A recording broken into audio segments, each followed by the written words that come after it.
Hi everyone. I want to update you, all of you, if you haven't seen it. Very recently, there's an article that came out in New Beauty magazine on deep plane, superior over hyped, pros and cons, and experts weigh in type of article, which came about because deep plane conversation has had a resurgence. Deep plane again was known for decades now. It's nothing new at all, and the somehow the terminology has come back into vogue, and a lot of people are talking about it.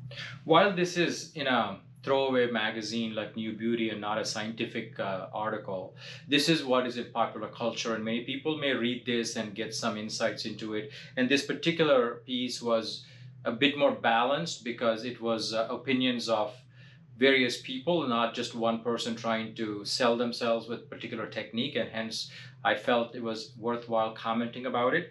And so I did a long form video about the various types of facelifts that had tremendous number of views. It was done about a year ago or something like that. But this is like a part two of it. So wanted to emphasize again that deep plane facelift definitely has great aspects to it, and so do other techniques have great aspects to it. But what I want to clear is the myth behind and the superiority or inferiority behind one or the other.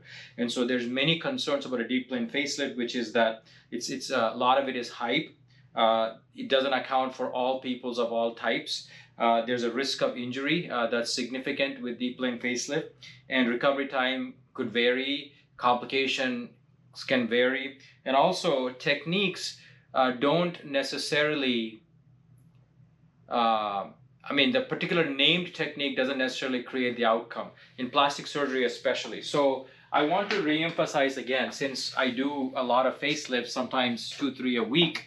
I have had my own feelings and opinions and experience out of it, and so what I want to show is that SMAS versus deep plane. And what I want to whether you do one or the other, what you should focus on the following: the degree of elevation you can get. I can argue that you could get very, very, very good elevation with this and equally good with this one. Natural lift, I can bet my top dollar that I can get with this. Other people can bet their top dollar they can get with this, but they both give you a very natural lift. Vertical elevation, I can get sometimes nearly 1.5 to 2 inches of elevation from the jowl up to the cheek with the SMAS versus deep plane, whatever. So there's variability in the ability to contour, get consistent outcomes, safe outcomes, effective results, and long-term results. Those are the criteria. At the end of the day, the surgeon plus the technique and experience are what matter. Okay, so it's not like just because the named thing, deep plane or SMAS or whatever, is the ultimate thing. It's whichever technique is chosen for whatever patient, for whatever reason, based on a very, very, very well trained, experienced surgeon, plus the technique that is chosen for that particular patient and executed properly with these goals in mind that I just listed, including the degree of elevation, naturalness, vertical aspect of the elevation, contouring of the deep neck, and consistent outcomes, safe, effective, and long-term. These are the things that are necessary to keep in mind. And so I want to highlight one particular difference that is of importance in the two, which I did not talk about as specifically as I did before, which is the gland, the submandibular glands that sit here. One of the main differences that some people who do deep plane do is that they may remove some or a portion or maybe all of the submandibular gland in some patients who they feel like the gland is hanging too much. It is something that the deep plane, deep neck lift may accomplish that the SMAS does not, because in SMAS that is not traditionally done.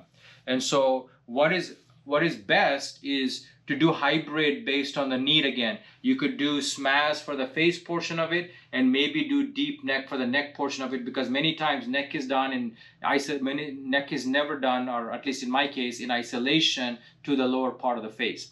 Whenever I do face neck, I always include the lower face and the neck together. It's rare that I just do the neck without doing lower part of the face. And so when I do that, a very good way to think about it is that why do you want to be so purist in one or the other? Take the best of both and adapt it to what the patient needs. So many times, if this is sufficient, that's what you do. In other cases, if there's a need to do some more deep neck carving, you may want to do that portion of it in the neck and not in the face. So I don't believe, or I don't adhere to the purist concept as to this is the best, this is the only way. No, the best is what's best for the person, their age, their sex or gender, the surgeon's experience and technique, and how precisely and how well it's executed, keeping in mind these principles that I just laid out. So always keep that in mind and don't go for the fancy marketing stuff that's always out there. Meet with 2 or 3 surgeons, listen to them, make sure that you relate with them, and it makes sense what they're speaking about. Look at their experience and their philosophy and their principles and figure it out for yourself. Hopefully that'll be helpful. Thank you.